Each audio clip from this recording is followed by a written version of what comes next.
वो प्रदेश में जो किडनी के पेशेंट हैं, जो हमने अपने संकल्प पत्र के अंदर भी ये संकल्प लिया था कि हमारी सरकार आएगी और हम जो किडनी के पेशेंट हैं उनका इलाज हरियाणा के सभी सरकारी हॉस्पिटल में फ्री में होगा। तो आज उस फाइल के ऊपर साइन किए हैं, क्योंकि डायलिसिस एक इस प्रकार की बीमारी है कि व्यक्ति को एक डायलिसिस कराने में लगभग 2500 रुपये का खर्चा उसका आता है। महीने में कोई 4 भी कराता है, 6 भी कराता है, 7 भी कराता है, लगभग 20 से 25 हज़ार रुपये महीने का उसका खर्चा वो आता है। अब ये सारा का सारा खर्चा हरियाणा सरकार तुरंत प्रभाव से वो लागू हो गया है। हरियाणा प्रदेश के किसी भी हॉस्पिटल में अब व्यक्ति को ये खर्च नहीं उठाना पड़ेगा, हरियाणा सरकार इस खर्च को वहन करेगी। ये मैंने सबसे पहले निर्णय लिया है और उसके तुरंत बाद हमारी कैबिनेट की बैठक थी।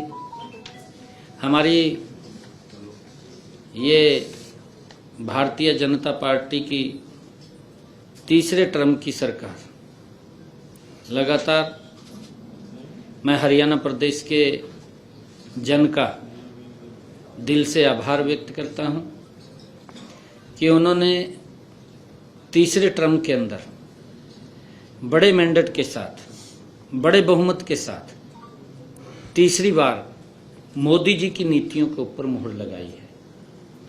हमारी सरकार ने पिछले 10 वर्षों में ईमानदारी से लोगों के हित में काम किए हैं। विपक्ष ने जिस प्रकार का एक वातावरण, एक नैरेटिव सेट किया, मैं हरियाणा प्रदेश के लोगों का दिल से आभार व्यक्त करता हूं कि जो वो नैरेटिव विपक्ष ने खड़ा किया था उसको धराशाही करने का काम हमारी हरियाणा प्रदेश की जनता ने किया है, उसका जवाब दिया है।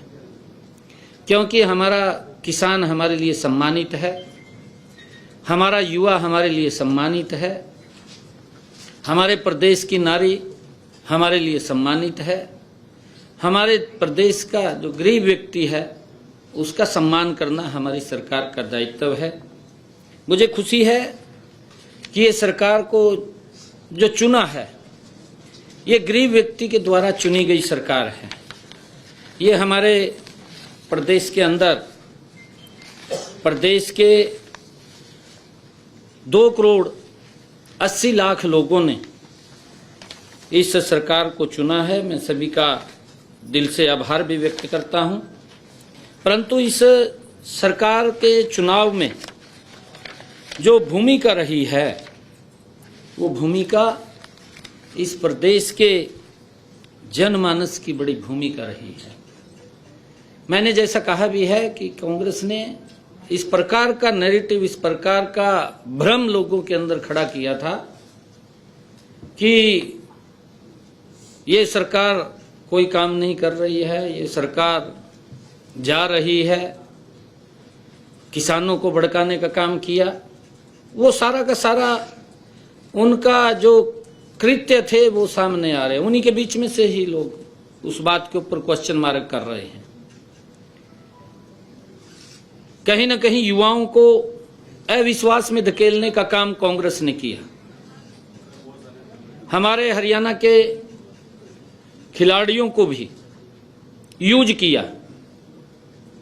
जो हमारे खिलाड़ी हैं, हमारे गौरव हैं, हरियाणा प्रदेश का गौरव है, जो इस देश का भी गौरव है, जो इस देश को सम्मान दिलाने का काम करते हैं, कांग्रेस ने उन खिलाड़ियों को भी यूज किया है।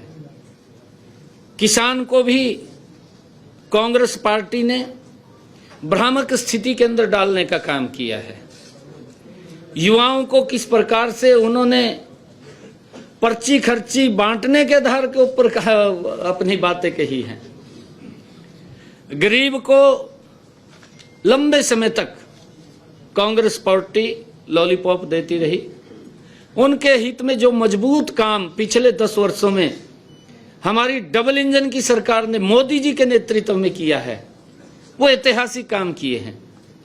और जब सरकार 10 साल पूर्ण करती है और 10 साल पूर्ण करने के बाद जब हम जनता के बीच में वोट के लिए जाते हैं तो हरियाणा प्रदेश की जनता ने खुल करके मोदी जी की नीतियों का समर्थन किया है, उनके ऊपर मोहर लगाई है और कांग्रेस के उस नैरेटिव को धराशायी कर किया है। चाहे उन्होंने किसान का मुद्दा उठाया है, चाहे उन्होंने खिलाड़ियों का मुद्दा उठाया है, चाहे उन्होंने गरीब का मुद्दा उठाया है, सभी मुद्दों के ऊपर कांग्रेस के उस नैरेटिव को, क्योंकि वो झूठ का एक प्रोपगंडा खड़ा किया था, उस प्रोपगंडे को 5 तारीख को कमल के बटन के ऊपर मोहर लगा करके हरियाणा के लोगों ने वो जवाब देने का काम किया है।